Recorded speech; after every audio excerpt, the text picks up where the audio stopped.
नमस्कार दोस्तों, आपका बहुत बहुत स्वागत है हमारे यूट्यूब चैनल हिंदी मीडियम पर। दोस्तों, आज हम लेकर आए हैं आपके लिए भारत और उसके पड़ोसी देश यानी कि नेबरिंग कंट्रीज ऑफ इंडिया।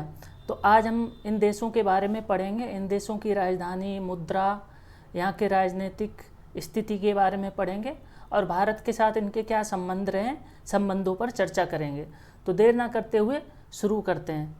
तो भारत और उसके पड़ोसी देश में क्या क्या पढ़ेंगे हम? थल सीमा से लगे पड़ोसी देश। तो सबसे पहले हम थल सीमा से लगे पड़ोसी देशों के बारे में पढ़ेंगे, जिसमें आता है पाकिस्तान, अफ़गानिस्तान, ठीक है, आपका चीन, नेपाल, भूटान, बांग्लादेश और म्यांमार के बारे में हम जानकारी देखेंगे। ठीक है, तो ये भारत का मैप है, आपने देखा होगा। यहाँ पे चाइना है, उत्तर में चीन है, ठीक है, और पश्चिम उत्तर में आपका पाकिस्तान हो गया, अफ़गानिस्तान हो गया, आपका उत्तर में नेपाल हो गया, आपका पूर्वोत्तर में आपका भूटान हो गया, पूरब में आपका बांग्लादेश है और पूरब में ही आपका म्यांमार भी लगा हुआ है। ठीक है, और सबसे दक्षिण में देखेंगे तो श्रीलंका है। श्रीलंका क्योंकि यहाँ पे स्थलीय देश नहीं है, स्थलीय सीमा साझा नहीं करता है, ये समुद्री सीमा साझा करता है। तो श्रीलंका के बारे में भी हम अगली क्लास में पढ़ेंगे। तो शुरू करते हैं पाकिस्तान के बारे में। तो पाकिस्तान में भी आपने देखा होगा, न्यूज़ में देखा होगा, काफ़ी राजनीतिक उथल पुथल देखने को मिली है।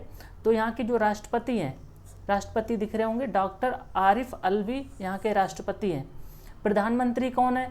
अभी तक इमरान खान प्रधानमंत्री थे, तो अभी शहबाज शरीफ जो हैं यहाँ के प्रधानमंत्री हैं। जो नए प्रधानमंत्री कौन है? शहबाज शरीफ। राजधानी इस्लामाबाद है, मुद्रा पाकिस्तानी रुपया है, संसद को क्या बोलते हैं? नेशनल असेंबली बोलते हैं, और भाषा यहाँ की उर्दू तथा अंग्रेजी। और सबसे बड़ा शहर अगर जनसंख्या के हिसाब से देखें तो कराची है। ये दिख रहा होगा आपको, दिख रहा होगा पाकिस्तान। ये भारत है आपका और ये पाकिस्तान है। पाकिस्तान में कई प्रांत हैं, बलूचिस्तान है, सिंध है, पंजाब है, आज़ाद कश्मीर जो उन्होंने नाम दिया हुआ है, गिलगित बल्तिस्तान है, ठीक है, आपका खैबर पख्तूनख्वा है, ठीक है, आपका FATA भी है, फेडरल एडमिनिस्ट्रेड ट्राइबल एरिया। ठीक है, आपको दिख रहा होगा यहाँ पे। तो भारत पाकिस्तान संबंधों पर बात कर लेते हैं। तो भारत और पाकिस्तान जो रेखा है, रेड क्लिफ लाइन है, वो भारत और पाकिस्तान के बीच एक सीमा रेखा बनाती है। और इसकी जो रेखा है, इसकी स्थापना या रेखा कब खींची गई थी?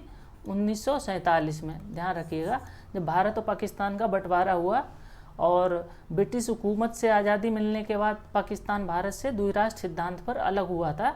द्विराष्ट्र सिद्धांत का जो सिद्धांत था उसके आधार पर अलग हुआ था, धर्म के आधार पर अलग हुआ था। फिर भी भारत पाकिस्तान के साथ भाषाई, सांस्कृतिक, भौगोलिक, आर्थिक और जातीय संबंध साझा करता है। लेकिन पाकिस्तान के साथ भारत के जो आपसी रिश्ते हैं वो मतभेद, ठीक है, शत्रुता और संदेह के कारण पिछले 72 सालों से भी 73 सालों से भी नहीं सुधर पाए हैं। अब तो 75 ईयर हो गए, लगभग 75 सालों से नहीं सुधर पाए हैं। आज़ादी के बाद से अब तक भारत और पाकिस्तान के बीच बहुत सारे युद्ध हुए, तो प्रमुख 4 युद्ध हो चुके हैं, जिनके कारण भारत और पाकिस्तान के रिश्ते उतने बेहतर नहीं हैं। अब बात कर लेते हैं विवाद कहाँ कहाँ पे हैं। तो एक तो विवाद है जल विवाद को लेकर, सिंधु जल समझौते को लेकर एक विवाद है। तो सिंधु जल समझौता हुआ था आपका 1960 में, सिंधु जल समझौता हुआ। इसके अनुसार जो 6 नदियां हैं, जो सिंधु की सहायक नदियां हैं, सिंधु, झेलम, चिनाब, रावी, ब्यास, सतलज, तो इनके आधार पर समझौता हुआ था कि पश्चिम की 3 नदियों के पानी का उपयोग जो है पाकिस्तान करेगा और पूर्व की 3 नदियां भारत उनके पानी का उपयोग करेगा। लेकिन क्या हुआ? चिनाब नदी पर कुछ परियोजनाएं बनाई भारत ने।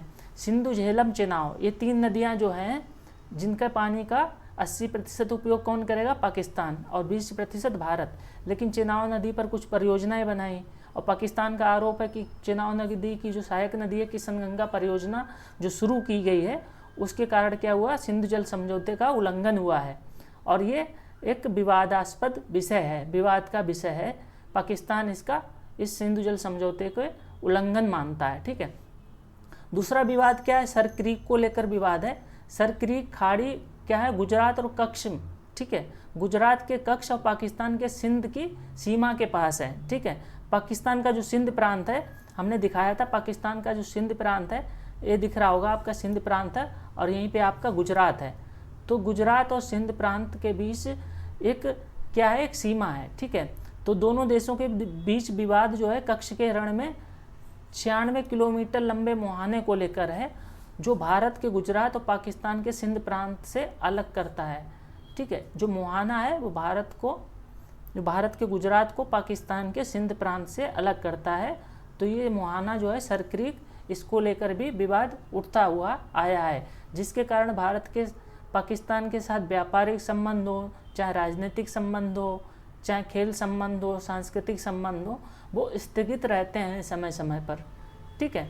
तो जैसा कि आतंकवाद का मुद्दा आ जाता सामने, पाकिस्तान आतंकवाद को प्रेरित करता है, भारत के प्रति उकसाता है। कश्मीर का मुद्दा है, कश्मीर में जो अशांति है उसके तौर पर भारत पाकिस्तान को जिम्मेदार ठहराता है।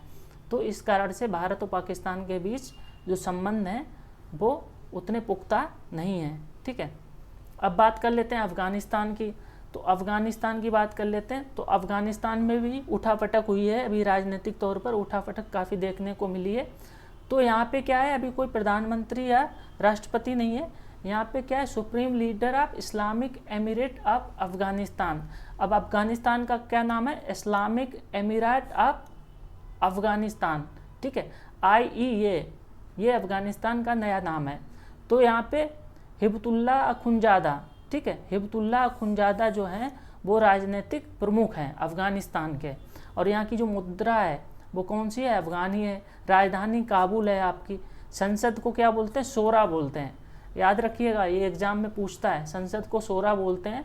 मुख्य भाषा क्या पश्ती है, पश्तो है और दारी मुख्य भाषाएं हैं। और सबसे बड़ा शहर जो है वो काबुल है। ये दिख रहा होगा, इसको हार्ट ऑफ एशिया भी कहा जाता है, अफ़गानिस्तान को हार्ट ऑफ एशिया भी कहा जाता है। इसके पड़ोसी देश हैं, ईरान है, आपका तुर्कमेनिस्तान है, उज्बेकिस्तान है, तजाकिस्तान है और इधर पूरब में पाकिस्तान है, ठीक है। और ये सीमा साझा करता है भारत के जम्मू एंड कश्मीर से। तो जो लद्दाख का क्षेत्र है अभी वर्तमान में, जो POK वाला क्षेत्र है, यहाँ पे अपनी सीमा साझा करता है, ठीक है। तो भारत और अफ़गानिस्तान के बारे में कुछ पढ़ लेते हैं। भारत और अफ़गानिस्तान के बीच पारंपरिक रूप से मजबूत और मैत्रीपूर्ण संबंधों के साथ साथ क्या रहा है, घनिष्ठ तकनीक, आर्थिक, सांस्कृतिक और राजनीतिक संबंध रहे हैं। तो वर्तमान जो POK है, भारत तथा अफ़गानिस्तान के बीच 106 किलोमीटर की सीमा है, वो साझा करता है, जिसको डूरंड रेखा बोलते हैं। क्या बोलते हैं, डूरंड रेखा बोलते हैं, डूरंड लाइन भी बोलते हैं। तो इसकी जो सीमांकन कब हुआ था, वर्ष 1893 में हुआ। वर्ष 1893 में ब्रिटिश सिविल सेवक सर हेनरी मोर्टिमर डूरंड, ठीक है, और उस समय के अफगान शासक कौन थे, अमीर अब्दुल रहमान, कौन थे, अमीर अब्दुल रहमान के बीच डूरंड रेखा के रूप में एक समझौता हुआ था। समझौता ज्ञापन पर हस्ताक्षर हुए थे। तो इसीलिए भारत और अफ़गानिस्तान के बीच एक सीमा रेखा बनी थी, जिसको डूरंड रेखा कहते हैं। आज भी जो डूरंड रेखा है वो अफ़गानिस्तान और पाकिस्तान के बीच और अफ़गानिस्तान और भारत के बीच पाई जाती है, ठीक है, जिसको डूरंड रेखा बोलते हैं। भारत और अफ़गानिस्तान दक्षिण एशियाई सहयोग संगठन के सदस्य देश भी हैं। समानता क्या है, जो सार्क है हमारा, ठीक है, दक्षिण एशियाई क्षेत्रीय सहयोग संगठन, जिसका मुख्यालय कहाँ पे, काठमांडू में है, ठीक है। और इसका क्या है, एक सदस्य देश है अफ़गानिस्तान, ठीक है, ध्यान रखेंगे। अब बात कर लेते हैं चीन की। तो चीन यहाँ पे दिख रहा होगा आपको, चीन मैप में दिख रहा होगा, ठीक है। चीन के पड़ोसी देश, भारत का ये पड़ोसी देश है, ठीक है, चीन। तो यहाँ के राष्ट्रपति कौन है, शी जिनपिंग यहाँ के राष्ट्रपति हैं। और यहाँ की राजधानी क्या है, बीजिंग राजधानी है। रेन में भी यानी कि युआन यहाँ की मुद्रा है, ठीक है। संसद को क्या बोलते हैं, पीपल्स कांग्रेस बोलते हैं। मानक भाषा यहाँ पे चीनी है, जिसको मैंडारिन भी बोला जाता है। मानक भाषा क्या है, चीनी यहाँ की मानक भाषा है, इसको मैंडारिन भी बोला जाता है। सबसे बड़ा शहर जो है संघाई है। और इसकी विशेषता क्या है, विश्व में सर्वाधिक जनसंख्या वाला देश चीन है। विश्व में सर्वाधिक जनसंख्या वाला देश जो है वो चीन है। दूसरे नंबर पे कौन आता है, भारत आता है, ठीक है।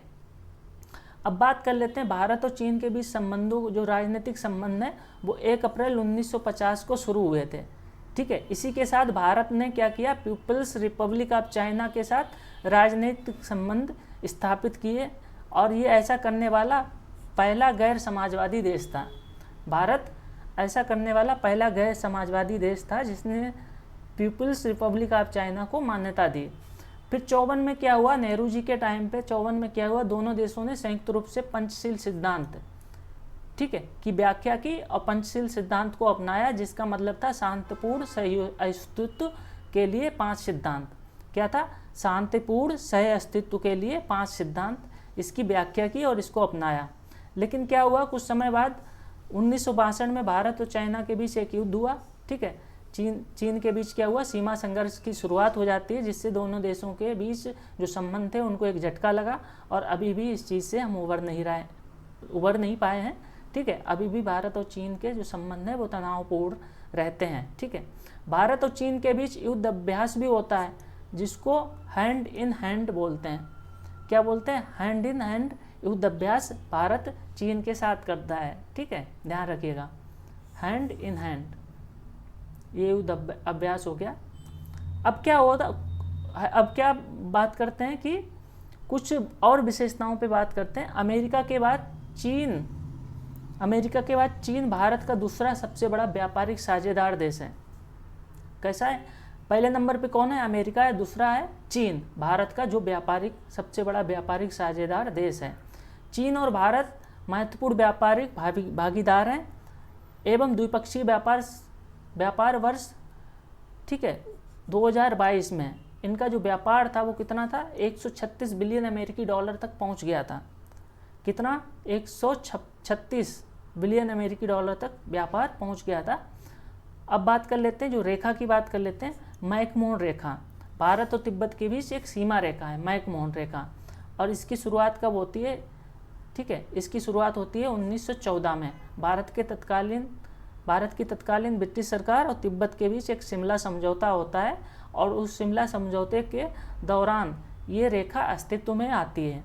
भारत इसी को सीमा रेखा मानता है, जबकि चीन इसको सीमा रेखा नहीं मानता है, और इसका नाम जो पड़ा सर हेनरी मैकमोहन के नाम पर रखा, जो इस वार्ता के प्रमुख वार्ताकार थे, ठीक है, क्या थे, वार्ताकार थे शिमला समझौते के, तो उन्हीं के नाम पर इस सीमा रेखा का नाम हेनरी मैकमोहन के नाम पर इसका मैकमोहन रेखा नाम पड़ा, ठीक है। अब बात कर लेते हैं अपना प्रमुख पड़ोसी देश नेपाल, ठीक है। अभी नेपाल के प्रधानमंत्री भारत के दौरे पर आए हुए हैं, ठीक है। तो बात कर लेते हैं, यहाँ के जो राष्ट्रपति कौन है, रामचंद्र पौडेल, ठीक है, राष्ट्रपति कौन है, रामचंद्र पौडेल राष्ट्रपति हैं। प्रधानमंत्री कौन है, पुष्पकमल दहल। अभी राष्ट्रपति कुछ टाइम पहले कौन थी, विद्या देवी भंडारी थी, ठीक है, और अभी कौन है, रामचंद्र पौडेल यहाँ के राष्ट्रपति हैं, और पुष्पकमल दहल जिनको प्रचंड भी बोला जाता है, वो यहाँ के क्या हैं, प्रधानमंत्री हैं।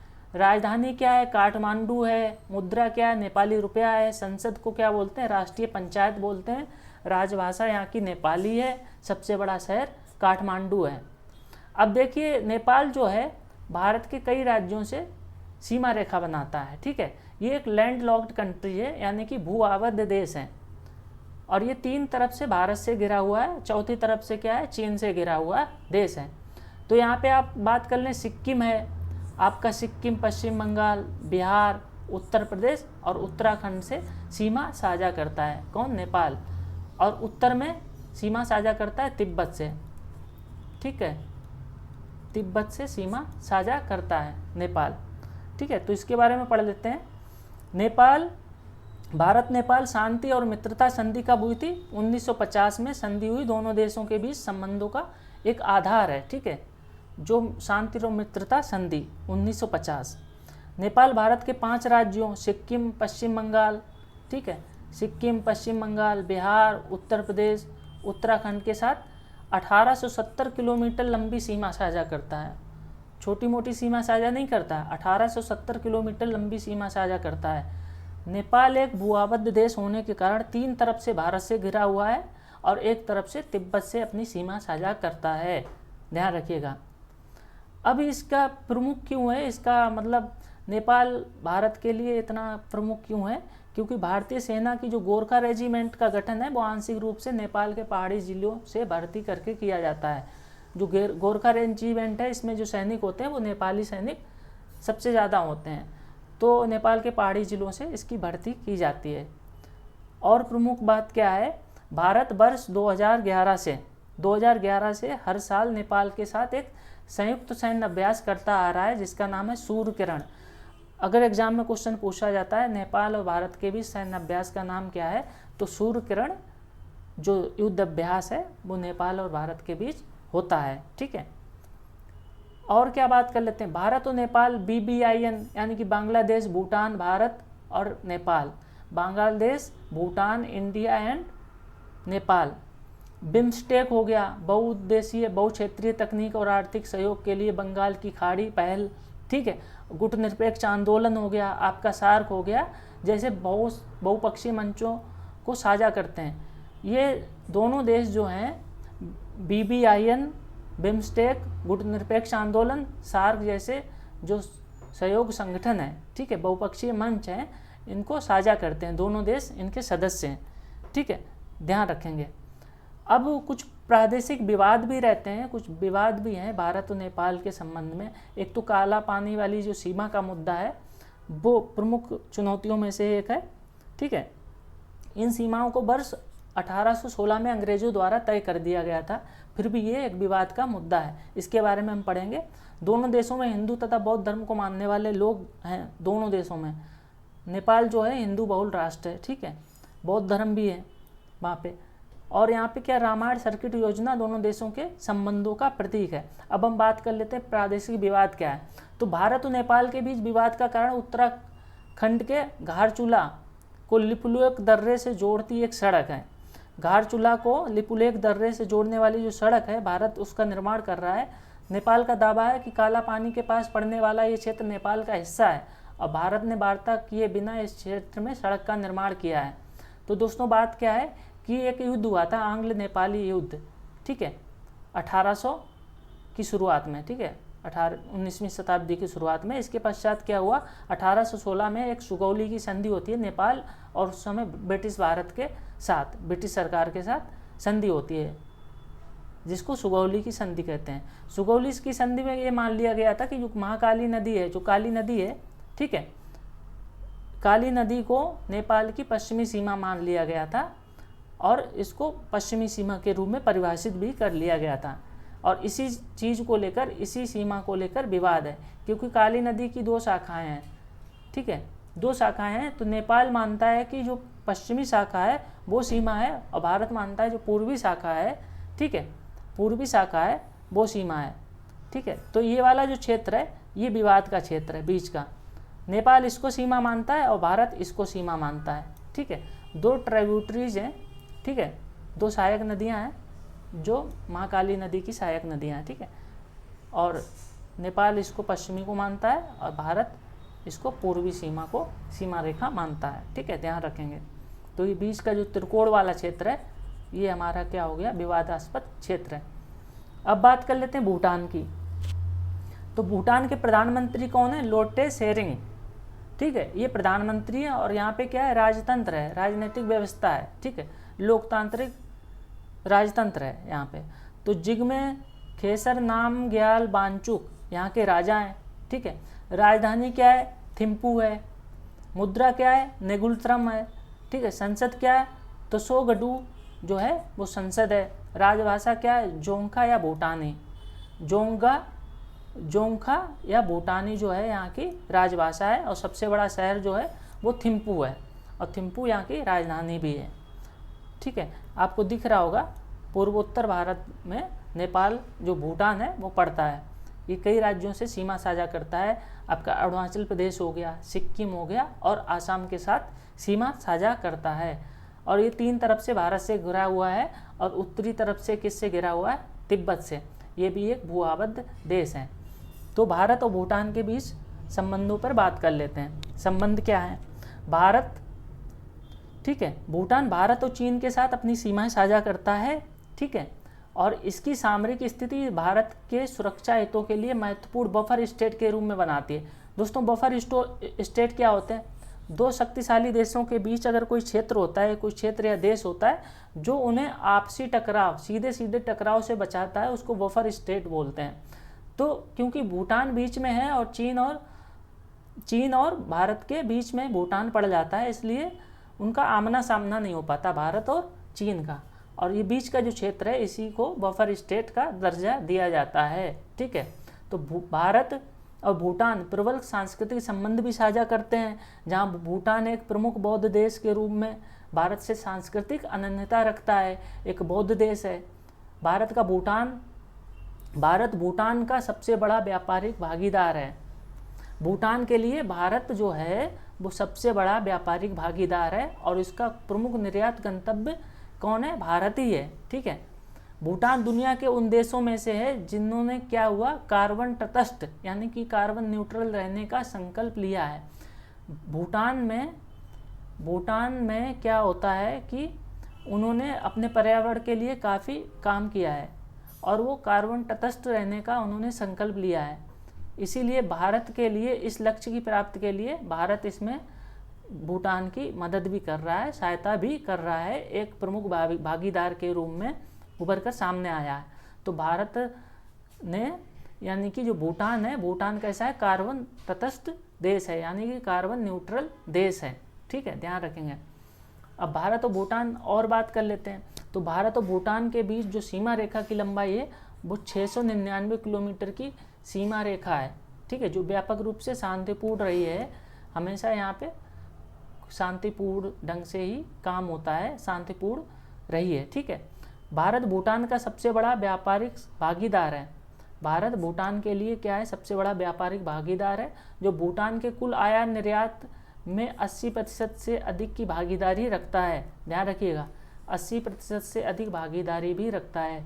भूटान का जल विद्युत क्षेत्र उसकी अर्थव्यवस्था का एक प्रमुख स्तंभ है, और भारत इसके लिए विकास में एक प्रमुख भागीदार भी है। भारत ने वहाँ पे जल विद्युत विकास में काफ़ी योगदान दिया है, काफ़ी इन्वेस्टमेंट भी कर रखा है। ठीक है, ध्यान रखेंगे इस चीज़ का। तो भारत और भूटान के बीच संबंध काफ़ी अच्छे हैं। अब बात कर लेते हैं बांग्लादेश की। तो बांग्लादेश भी 3 तरफ से भारत से घिरा हुआ है। इधर आपको दिख रहा होगा वेस्ट बंगाल, ठीक है, इधर आसाम दिख रहा होगा, त्रिपुरा, और ये मिजोरम, ठीक है, और मेघालय। तो कौन कौन से हो गया? बंगाल हो गया, आसाम हो गया, मेघालय हो गया, त्रिपुरा हो गया, मिजोरम हो गया। यानी कि कितने राज्य? 5 राज्यों से सीमा साझा करता है। कौन? बांग्लादेश। ठीक है, तो यहाँ के राष्ट्रपति कौन है? मोहम्मद शहाबुद्दीन यहाँ के राष्ट्रपति हैं, और प्रधानमंत्री कौन है? शेख हसीना। शेख हसीना कौन है? प्रधानमंत्री है यहाँ की। ठीक है, राजधानी ढाका है, मुद्रा बांग्लादेशी टका है, संसद का नाम जातीय संसद है, राजभाषा कौन सी है? बांग्ला। बांग्ला भाषा जो है यहाँ की भाषा है, और सबसे बड़ा शहर ढाका है। पहले क्या था? ये पाकिस्तान का हिस्सा था। 1971 तक ये पाकिस्तान का हिस्सा था, जिसको पूर्वी पाकिस्तान के नाम से जाना जाता है। ठीक है, पूर्वी पाकिस्तान, और जो आज का पाकिस्तान है वो पश्चिमी पाकिस्तान था। लेकिन 1971 में वहाँ पे गृह युद्ध हुआ। ठीक है, गृह युद्ध के पश्चात ये देश अलग हुआ, और भारत ने इस देश को मान्यता दी। ठीक है, और ये विवाद अक्सर भेदभावपूर्ण नीतियों के कारण, भाषाई भेदभाव के कारण ये उत्पन्न हुआ। ठीक है, इसके बारे में बाद में कभी पढ़ेंगे। ठीक है, 1971 में बांग्लादेश का निर्माण होता है। भारत और बांग्लादेश के बीच संबंध क्या है? बांग्लादेश की भूमि सीमा 3 ओर से भारत की सीमा से घिरी हुई है, और चौथी ओर से बंगाल की खाड़ी स्थित है। देखा ही होगा आपने। भारत और बांग्लादेश 4096 किलोमीटर की सीमा साझा करते हैं। कितनी? 4096.7 किलोमीटर की सीमा साझा करते हैं, जो भारत द्वारा किसी भी अन्य पड़ोसी देश के साथ साझा सीमा रेखा से लंबी है। जो सबसे लंबी सीमा है अगर बात की जाए, तो भारत और बांग्लादेश के बीच में जो सीमा है वो सबसे लंबी सीमा है भारत की किसी भी देश के लिए। ठीक है, तो भारत विश्व का पहला देश था जिसने बांग्लादेश को एक पृथक और स्वतंत्र राज्य के रूप में मान्यता प्रदान की, और दिसंबर 1971 में इसकी स्वतंत्रता के तुरंत बाद क्या हुआ? एक मित्र दक्षिण एशियाई पड़ोसी के रूप में बांग्लादेश के साथ राजनयिक संबंध भी स्थापित किए। ठीक है, 1971 में ये स्वतंत्र हुआ, दिसंबर 1971 में, और भारत ने अपने राजनयिक संबंध भी स्थापित किए। भारत नेबरहुड फर्स्ट नीति में बांग्लादेश एक प्रमुख स्थान रखता है। भारत की नेबरहुड फर्स्ट नीति जो है उसमें बांग्लादेश महत्वपूर्ण स्थान रखता है। बांग्लादेश के साथ भारत के सभ्यतागत, सांस्कृतिक, सामाजिक, आर्थिक संबंध भी रहे हैं, भाषाई समानता है, ठीक है। सांस्कृतिक समानता है, आर्थिक समानता है, काफ़ी व्यापार होता है, दोनों देशों की सीमाएं लगती हैं, इसलिए व्यापारिक रूप से भी काफ़ी लाभकारी है बांग्लादेश के साथ भारत के संबंध, ठीक है। और इस साझा इतिहास रही है, विरासत रही है, भाषाई और सांस्कृतिक संबंध रहे हैं, संगीत साहित्य कला के लिए भी एक समान उत्साह रहा है दोनों देशों में, ठीक है। और दोनों देशों को परस्पर संबद्ध करती है ये सारी चीज़ें। और सबसे बड़ी बात है, जो गुरुदेव रविंद्रनाथ टैगोर जी ने भारत का राष्ट्रगान लिखा है, उसी तरह बांग्लादेश का भी अमार सोनार बांग्ला भी रविंद्रनाथ टैगोर जी ने ही लिखा है, ध्यान रखिएगा। तो दोनों देशों के राष्ट्रगान के रचयिता कौन है? हमारे गुरुदेव रविंद्रनाथ टैगोर जी, ठीक है, ध्यान रखेंगे। अब कुछ मंच हैं जहाँ पर भारत और बांग्लादेश क्या है, सदस्य हैं। तो दक्षिणी एशियाई क्षेत्रीय सहयोग संगठन सार्क में भी बांग्लादेश सदस्य देश है। सार्क की स्थापना बांग्लादेश में हुई थी, ढाका में हुई थी, ठीक है, ध्यान रखेंगे, ठीक है।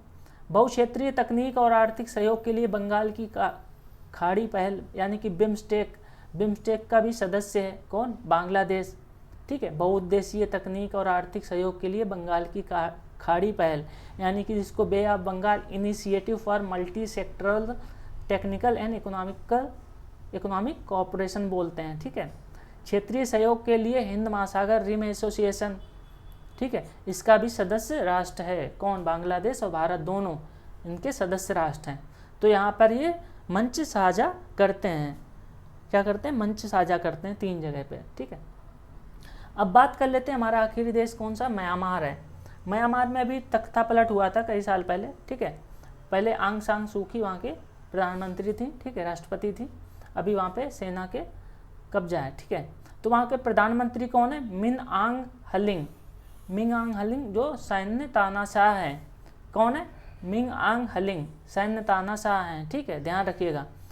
तो भारत के साथ पूर्वी सीमा जो है वो म्यांमार साझा करता है, चाहे वो अपना अरुणाचल प्रदेश हो, नागालैंड हो, मणिपुर हो, ठीक है, ये त्रिपुरा हो, त्रिपुरा तो नहीं, आपका मणिपुर है और यहाँ पे है त्रिपुरा, ठीक है, सीमा साझा करते हैं। तो राजधानी क्या है? नेपिडा यहाँ की राजधानी है। मुद्रा क्या है? कयाट मुद्रा है। संसद क्या है?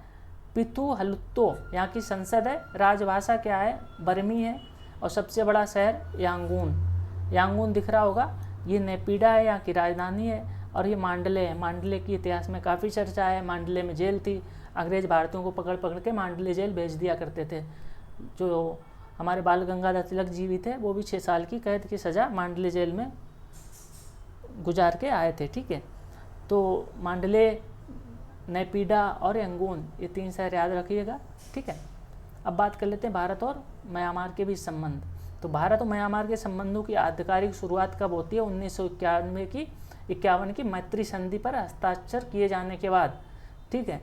1991 में मैत्री संधि होती है, जिसके बाद भारत और म्यांमार के बीच संबंधों की शुरुआत होती है। इसके बाद संबंध थोड़ा ढिलमुल रवैया रहता है, लेकिन 1987 में प्रधानमंत्री राजीव गांधी जी जाते हैं, म्यांमार की यात्रा के दौरान जाते हैं, और दोनों के बीच जो संबंध है फिर से निकल के आते हैं, ठीक है। फिर से संबंध जो है वो आर्थिक, सामाजिक, सांस्कृतिक बन जाते हैं, ठीक है, 1987 में। लेकिन आधिकारिक तौर पर 1951 माना जाता है, ठीक है। म्यांमार एकमात्र दक्षिण पूर्वी एशियाई देश है जो पूर्वोत्तर भारत के साथ थल सीमा क्या है? साझा करता है। और ये सीमा लगभग 1624 किलोमीटर लंबी है। कितनी लंबी है? 1624 किलोमीटर लंबी सीमा साझा करता है। और इतना ही नहीं है, बंगाल की खाड़ी में भी 725 किलोमीटर लंबी समुद्री सीमा भी साझा करता है। कौन? म्यांमार 725 किलोमीटर लंबी समुद्री सीमा भी साझा करता है। और म्यांमार ऐसा देश है, एकमात्र देश है, जो भारत की नेबरहुड फर्स्ट नीति और एक्ट ईस्ट नीति, ठीक है, एक्ट ईस्ट नीति, ठीक है, एक थी लुक ईस्ट नीति, ठीक है, लुक ईस्ट पॉलिसी, और एक है एक्ट ईस्ट पॉलिसी, ठीक है। दोनों के लिए समान रूप से महत्व रखता है। कौन? म्यांमार, ठीक है। कैसे महत्व रखता है? देखिए, securities and growth for all in the region, यानी कि जिसको सागर बोलते हैं, इस नीति के तहत भारत ने म्यांमार के रखाइन प्रांत में, जो रखाइन प्रांत में सितवे बंदरगाह को विकसित किया है, ठीक है। जैसे अफगानिस्तान में चाबर बंदरगाह को विकसित किया है, उसी तरह यहाँ पे सितवे बंदरगाह को विकसित किया है चीन को काउंटर करने के लिए, ठीक है। और भारत और म्यांमार की बंगाल की खाड़ी में एक लंबी भौगोलिक समुद्री सीमा साझा करने के अलावा सांस्कृतिक, ऐतिहासिक, जातीय, धार्मिक संबंधों के साथ साथ व्यापारिक संबंध में भी बहुत सारी समानताएं हैं, ठीक है, व्यापारिक संबंध भी है। तो इस तरह से म्यांमार और भारत क्या है, एक दूसरे के आर्थिक रूप से सहयोगी हैं, वार्ताकार हैं, ठीक है, और सामाजिक सांस्कृतिक संबंध भी रखते हैं, धार्मिक संबंध भी रखते हैं। भारत में, म्यांमार में क्या है, ज़्यादातर बौद्ध लोग पाए होते हैं, ठीक है, बौद्ध मतावलंबी हैं, ठीक है। तो इस तरह से सांस्कृतिक संबंध भी साझा करता है म्यांमार। तो इस तरह से दोस्तों हमने पढ़ा कि भारत और पड़ोसी देश, उनकी राजधानियों के बारे में पढ़ा, ठीक है, उनकी भाषा के बारे में पढ़ा, वहाँ पे संसद क्या है उसके बारे में पढ़ा, वहाँ के राजनीतिक प्रमुख क्या हैं, कौन राजनीतिक प्रमुख हैं उस देश के, इनके बारे में पढ़ा। और भारत और उन देशों के ऐतिहासिक संबंध क्या हैं और वर्तमान संबंध क्या है, उनको संक्षिप्त में हमने पढ़ा और जाना। तो अगर हमारा ये वीडियो अच्छा लगा हो तो इसको लाइक करें और चैनल को सब्सक्राइब करें। बहुत बहुत धन्यवाद।